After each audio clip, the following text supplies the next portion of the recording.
Warm greetings to everyone and welcome back to the True and False series, right? So दोस्तों अगला जो question मैं ले रहा हूं ये एक टिपिकल सा क्वेश्चन है जो लगभग काफी सारे आरटीपी में रिपीट हुआ है, ठीक है। और इसमें कुछ लोग कंफ्यूज होते हैं तो मैंने सोचा इसे भी देख लेते हैं एक बार। सो जैसे कि आप देख रहे हैं highlighted question, the debit note issued are used to prepare sales return book, is it true और फॉल्स? ठीक है, चलिए देखते हैं इसे।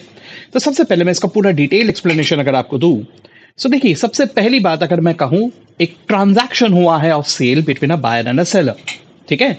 सो यहां पर इनवॉइस बनाया जाता है बाय द सेलर। सेलर एक इनवॉइस बनाता है और बायर को देता है, और उस इनवॉइस के दाम पे ये जर्नल एंट्री पास करेगा। बायर क्या एंट्री पास करेगा? Purchase account debit to seller, right. और सेलर क्या एंट्री पास करेगा? बायर के अकाउंट को डेबिट करेगा और सेल्स अकाउंट को क्रेडिट करेगा। This is something that we already know, ठीक है। अब हो सकता है कि वो goods up to the mark ना हो, इसलिए बायर ने उस गुड्स को रिटर्न कर दिया। अगर उसने रिटर्न किया तो अब भी तो मुझे कोई सोर्स डॉक्यूमेंट लगेगा ना जर्नल एंट्री पास करने के लिए, ठीक है।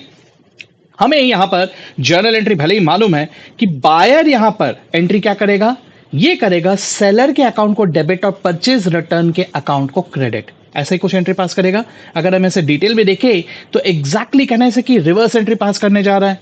कहना है सो क्या कर रहा है, ये परचेज जिसे डेबिट करके रखा था उसे क्रेडिट कर रहा है, लेकिन फिलहाल वो परचेज रिटर्न अकाउंट में क्रेडिट कर रहा है, और सेलर जिसे क्रेडिट करके रखा था उसी को डेबिट कर रहा है, तो रिवर्स एंट्री पास कर रहा है ये, right. Same thing will be done by the seller, है ना।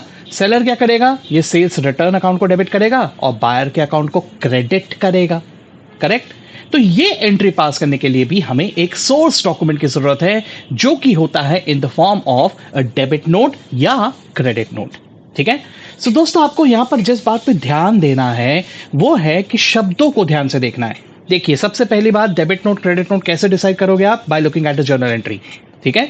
सो बायर परचेजर ने क्या एंट्री पास करना है? सेलर अकाउंट को डेबिट करना है और परचेज रिटर्न को क्रेडिट करना है। सो ये सेलर को भेजेगा डेबिट नोट, ये कहते हुए कि please note that your account has been debited in my books, ठीक है। और इसी तरह से सेलर क्या करेगा, सेलर उसे भेजेगा एक क्रेडिट नोट, ये कहते हुए कि भाई साहब बायर आपका अकाउंट मैंने मेरे बुक्स में क्रेडिट किया है, ठीक है। तो कैसे डिसाइड कर रहे हैं कि डेबिट नोट भेजना है कि क्रेडिट नोट भेजना है? This is a personal note, इसलिए देखा जाएगा कि पर्सनल अकाउंट को क्या किया गया है, एंड हेंस उसके मुताबिक हम लोग इस नोट को बनाएंगे, ठीक है। प्लीज नोट वन थिंग कि जिस तरह से बायर इश्यू कर रहा है डेबिट नोट, ठीक है, ये रिसीव भी कर सकता है क्रेडिट नोट, इसलिए शब्दों पे ध्यान देना है, ठीक है। अगर वर्ड यूज किया है इश्यूड, सो बायर के मुताबिक this is purchase return, so to record purchase return what he will issue a debit note, and from the point of view of buyer, to record a transaction of purchase return he will receive a credit note, ठीक है।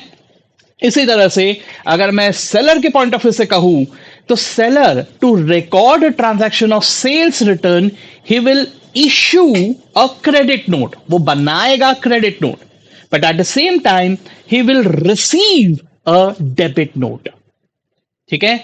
I hope ऐसे समझ पा रहे हैं आप लोग। तो हम लोग अब अगर वापस आ जाए हमारे क्वेश्चन में, क्या कहा गया है, ये सेल्स रिटर्न की बात कर रहे हैं, यानी कहना है कि सेलर के पॉइंट ऑफ व्यू से कह रहे हैं, ठीक है। तो सेलर भाई साहब इश्यू, वर्ड देख रहे हो इश्यूड, तो इश्यू क्या डेबिट नोट करेगा? नहीं, ये इश्यू करेगा क्रेडिट नोट। ये रिसीव करेगा debit note, but he will issue a credit note, ठीक है। So the answer is false. To record a sales return transaction in the sales return book by the seller, what he will issue is the credit note and not a debit note, reason के साथ, okay. चलिए, so that's all for the day. We will continue with such questions.